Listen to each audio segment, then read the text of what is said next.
శ్రీరామ్, భారత్ మాతా key జై శ్రీరామ్, జై తెలంగాణ.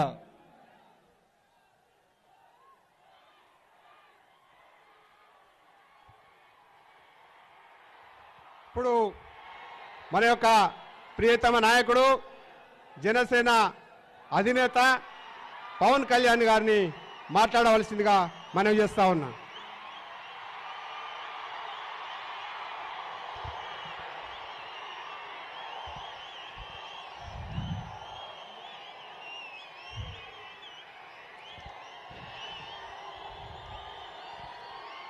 జై తెలంగాణ, జై భారత్. వేదికను అలంకరించిన గౌరవనీయులు ప్రధానమంత్రి, నాకు ఇష్టమైన నాయకులు, పోరాట యోధుడు, దేశాన్ని వెన్నెముక్కే ఉత్తేజం తెచ్చిన మహానుభావుడు శ్రీ నరేంద్ర మోదీ గారికి హృదయపూర్వక నమస్కారాలు. వేదికను అలంకరించిన భారతీయ జనతా పార్టీ నాయకులందరికీ పేరు పేరు నా హృదయపూర్వక నమస్కారం. సకల జనులు సమరం చేస్తే 4 కోట్ల మంది రోడ్డు మీదకి వస్తే తెలంగాణ రాష్ట్రం వచ్చింది. జల్ జంగల్ జమీన్ అంటూ జంగ్ సైరన్ మోగించిన కొమరం భీం పోరాటమైన, సాయుధ రైతాంగ సమరమైన, 6 దశాబ్దాలు సాగిన తెలంగాణ ఉద్యమమైన, వెట్టికి దోపిడికి బానిసత్వ విముక్తి కోసమే సాగింది. ఆత్మగౌరవం, అణగారిన వర్గాల బతుకు కోసం, అస్తిత్వం కోసమే సాగాయి. నీళ్లు, నిధులు, నియామకాల కోసం సాగిన సమరం తెలంగాణ ఉద్యమం. తెలంగాణ సాధించుకోవడంలో విజయం సాధించాము, కానీ తెలంగాణ నినాదాలను నిజం చేసుకోవడంలో విజయం సాధించామా లేదా అన్నది ఒక ప్రశ్న. నీళ్లు, నిధులు, నియామకాలు అందరికీ అందరికీ చేరే అన్నదే ప్రశ్న. దశాబ్దం క్రిందట తెలంగాణ సాధించుకున్న తర్వాత కూడా నేను చూస్తున్నది 2 తెలుగు రాష్ట్రాల్లో కూడా ఎప్పుడూ ఎన్నికల వాతావరణమేనా. 5 సంవత్సరాలకి ఎన్నికలు అన్నట్టుగా ఉండాలి, కానీ 5 సంవత్సరాలు ఎన్నికలు అన్నట్టుగా ఉండకూడదు. అలాంటి వాతావరణంలో ఘర్షణ, అవినీతి పెరిగిపోతాయి తప్ప నిజమైన అభివృద్ధి, సమగ్రమైన అభివృద్ధి కనపడదు. 3 సార్లు గుజరాత్ రాష్ట్రానికి ముఖ్యమంత్రిగా పనిచేసే ఆయన అనుభవం ప్రధానమంత్రిగా ఈరోజు ఎంత ఉపయోగపడిందో మీ అందరికీ తెలుసు. తెలంగాణ రాష్ట్రం కానీ, ఆంధ్ర కానీ అలాంటి నాయకులు ప్రధానమంత్రి గారిని ఎంత అందంగా అర్థం చేసుకోవచ్చో, ఎంత సయోధ్య కుదుర్చుకోవచ్చో అందరూ ఒకసారి ఆత్మపరిశీలన చేసుకోవాలి.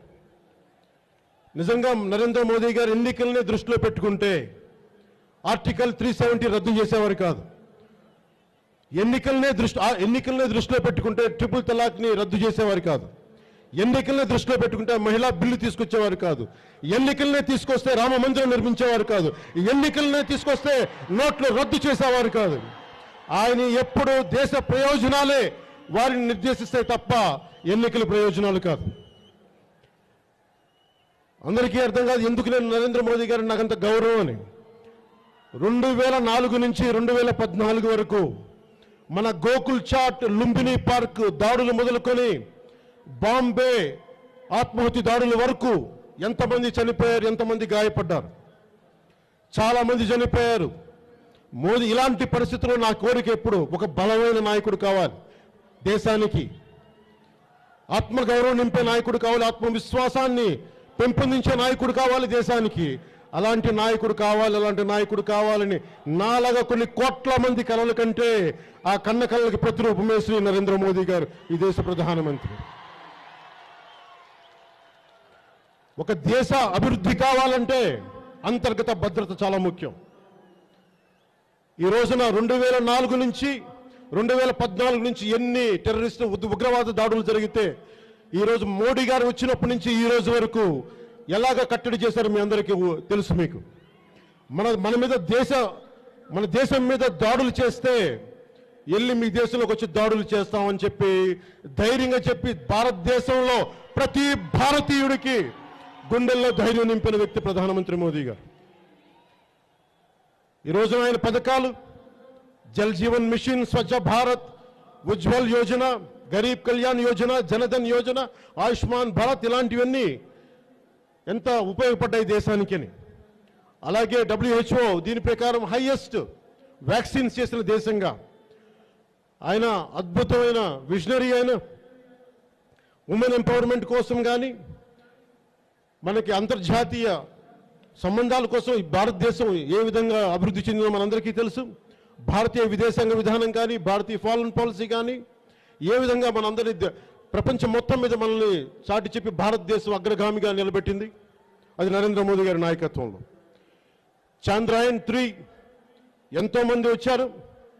నరేంద్ర మోదీ గారి నాయకత్వంలో మనం చూడాల్సింది ఎప్పుడు ఓటమికి గురైన శాస్త్రవేత్తలకి భుజం తట్టి నేనున్నాను పర్లేదని, రెండో ఫెయిల్ అయితే మూడోది అద్భుతంగా ఎవరు వెళ్ళని చోటకి సౌత్ సైడ్ మన చంద్రమండలానికి పంపించిన ఘనత వారిది. అదే శాస్త్రజ్ఞులు, అదే గొప్పవారు, అదే విద్యావంతులు. కానీ బలమైన సరైన నాయకుడు దెబ్బతిన్నప్పుడు భుజం మీద తడితే ఏ విధంగా ఉంటుందో ఈ రోజున భారతదేశం అభివృద్ధి చూడొచ్చు. 3 దశాబ్దాల పాటు రావాల్సిన ఒక ప్రగతిని నరేంద్ర మోదీ గారి నాయకత్వంలో కేవలం దశాబ్ద కాలంలోనే సాధించగలిగింది భారతదేశం. అది ఎవరో మనం మర్చిపోకూడదు. Number 1 in digital payments. యూపీఐలో దాదాపు 10 బిలియన్ ట్రాన్సాక్షన్స్ ఈ దశాబ్ద కాలంలో. ఇట్లాంటివి ఈ రోజున మనం చూసుకోవచ్చు. ఈ రోజున 10వ స్థానంలో 2014లో 10వ స్థానంలో ఉన్న భారతదేశం ఈ రోజున 5వ స్థానంలో నరేంద్ర మోదీ గారి నాయకత్వంలో మనం సాధించగలిగాం. ఈ రోజున బీసీల గురించే వస్తే అత్యధిక శాతం ఈ దేశం బీసీల జనాభా.